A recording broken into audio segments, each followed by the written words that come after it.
In 1 Corinthians chapter 11, we read about the Lord's Supper, and it actually has a warning following the passage that I'm going to read to you today. And the warning is that we would come to this table in a worthy manner. And so I want to invite you to examine your heart. See, are you okay with the Lord? Spend a little time in prayer.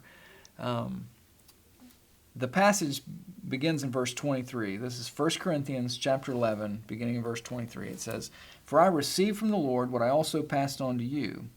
The Lord Jesus, on the night he was betrayed, took bread, and when he had given thanks, he broke it and said, 'This is my body, which is for you.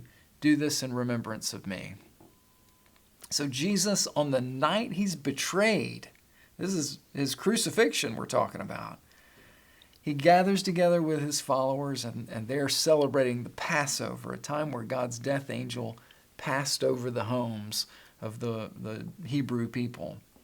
And he says to them, he takes bread and he breaks it. He thanks God for it and breaks it and says, "This is my body, which is for you. Do this in remembrance of me." It was Jesus' way of saying, I'm going to the cross and I'm going to allow my body to be physically broken so that you and the people that you love can be made whole. If you are celebrating Lord's Supper and you are going to participate, then I invite you right now. Maybe somebody at your house could pray a little blessing over the bread. They could just thank God for it. And after you've done that, then go ahead and eat a bite of it. I'll just pause a minute while you bless it and do that.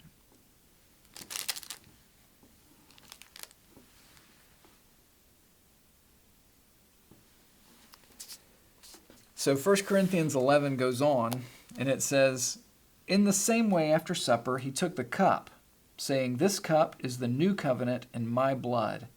Do this whenever you drink it in remembrance of me. For whenever you eat this bread and drink this cup, you proclaim the Lord's death until he comes.'"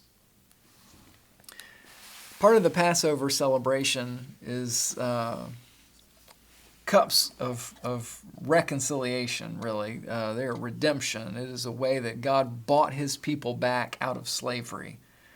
And that is what they're celebrating over and over again. There is, in particular, a cup of redemption, and it is very likely then that Jesus does this. He says, "This cup is the new covenant in my blood. Do this whenever you drink it in remembrance of me." So what he's saying is, it's not a Passover lamb this time. It was God coming to us and actually allowing his own blood to be poured out for us. And in doing that, he was making a new agreement. He fulfilled all of the law. He did all of the things that God asked him to do. He was pure and righteous and holy in a way that you and I are not. And he said, my blood buys you back in a way that lambs and sacrificial animals does not. It was out of love for us that he let his lifeblood be shed for the remission, for the forgiveness of sin, for all people, for all time. I want to invite you right now, take just a minute and press pause and drink. Ask God to bless the cup and then drink together.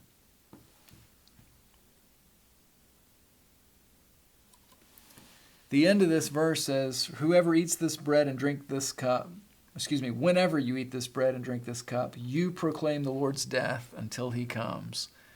Folks, I want to tell you, he has come. He is coming again. And that is something to celebrate. Like a God who loved us so much, he would die in our place. That's an awesome thing. And I hope it makes you cheer and shout and clap and gets you excited.